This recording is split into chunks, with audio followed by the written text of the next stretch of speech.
Alright guys, thank you for staying tuned. Thank you very much for staying tuned. So here is how you can check, or should I say, to test your internet connection using your command prompt. All you need to do is type ping Google. Let's check google.com and give a space -c. Right, so this shows you the internet connection, the stability. If the internet is stable, you see this. Let's try something. My system is currently connected to my Wi-Fi network. So if I disconnect it, you see the response. Let me disconnect. So let's see the response. You see general failure, right? Expect something else to prompt.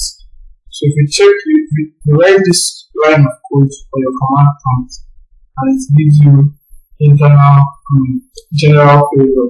It means that your internet connection is quite unstable.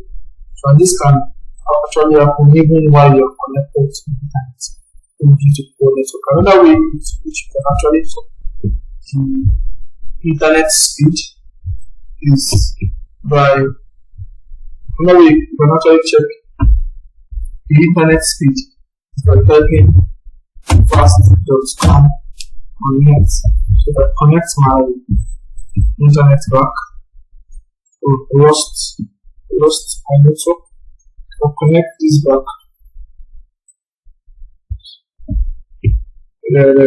Just some minutes. A second, please. Okay, so let me connect back. If I connect this, you say fast.com. This will show us the average internet speed. So currently I'm working with 28. You can see it's fluctuating, not stable. Let's say an average of 28 megabytes per second. So that's what we have here. So an average, currently working with an average of 18 megabytes per second. I hope this has answered questions. That's what we have to share.